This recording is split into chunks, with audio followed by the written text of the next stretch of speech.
For today's video mga katrops, panibagong araw, panibagong luto, serya na naman tayo ngayon. At ayan, dahil trip nga naming mag-ulam ng may sabaw ngayon, kaya naman ayan, nagluto na nga ako dito sa bahay ng sinigang. Abay, tignan nyo naman yan mga katrops. Oh, kumikinang ang aking mga mata kapag ganitong may mga taba-taba ng baboy. Oh. Kaya naman siguradong mapapabakbak na naman ako dito ng malala.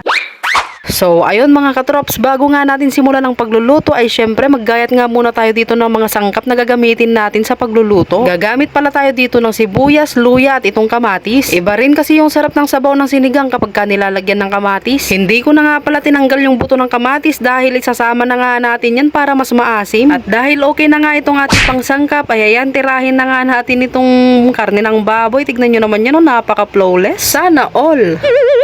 At dahil medyo marami nga kaming mag-uulam neto ay ganitong gayat nga lang yung ginawa ko. Nang sa ganun lahat nga ay makatikim. At dahil tapos na nga natin gayatin yung karne ng baboy ay sunod naman natin itong mga gulay. Meron pala tayo ditong isang malaking pechay bagyo at hinati-hati ko nga lang ito ng pagganito. Gagamit din pala tayo dito ng isang buong repolyo at hindi ko na nga pala tinanggal yung matigas na part niya para nga mamaya kapag maluto ay hindi nga ito magkahiwa-hiwalay. So ayun, tara, proceed na tayo sa pagluluto mga katrops. Naglagay nga ako dito ng kaunting mantika para nga gisahin tong sibuyas, luya at kamatis. At kapag ganitong nadudurog-durog na nga mga katrops ay pwede na nga nating ilagay dito yung mga karne ng baboy. At kung napapansin nyo, yung ginayat nga nating karne ng baboy kanina ay medyo marami-rami na nga rin. Kaya naman siguradong sasakto na ito sa amin. Isa rin pala sa magpapasarap ng sinigang na baboy mga katrops ay yung taba-taba nga. Kaya naman kung napapansin nyo nga ay medyo marami nga yung taba netong niluluto ko. Mga kasama kasi namin dito sa bahay ay mahilig nga sa taba ng baboy. At nung makuha ko na nga yung tamang gisa para dito sa karne ng baboy ay pwede na nga natin itong sabawan. Ganito nga yung gusto ko sa sinigang, yung tipong nagkukulay orange na nga yung sabaw. At dahil nga ito sa ginisa nating kamatis kanina, so ayun, naglagay na nga pala ako dito ng kaunting magic sarap tapos itong kaunting asin. At nung mahalo-halo ko na nga ito ay pwede na nga nating ilagay dito yung mga gulay. Pagsasabayin ko na nga ditong ilagay yung repolyo at yung pechay bagyo. At papakuluan ko nga lang ito ng mga ilang minuto para maluto nga yung gulay. At dahil malambot na nga ito ay pwede na nga tayo ditong maglagay ng pampaasim. At itong sinigang mix na nga yung ginamit ko. So bale, pa-comment naman dyan sa baba mga katrops kung ganito nga rin kayo magluto ng sinigang na baboy. Kasi para sa akin mas masarap nga kapag ginigisa muna yung baboy bago nga ito sabawan. At dahil luto na nga ito ay tara, kain na tayo mga katrops.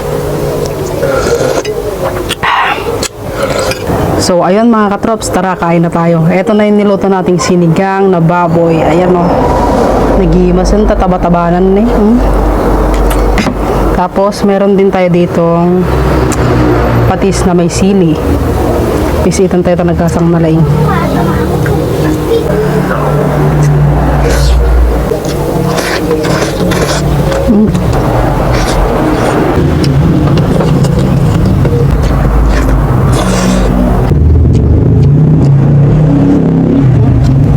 Tausan natin sa patis.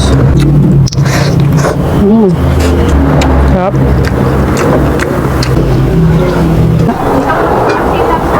Sausaw natin dito. Yan. Big bite.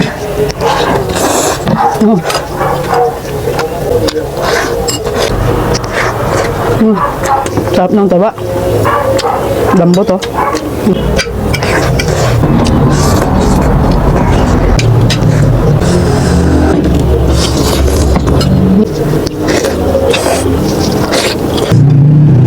So, paano ba yan mga katrops? Hanggang dito na lang itong aking vlog. Huwag nyo na rin po palang kalimutang i-like and share tong aking video. Maraming salamat sa panonood. Bye-bye!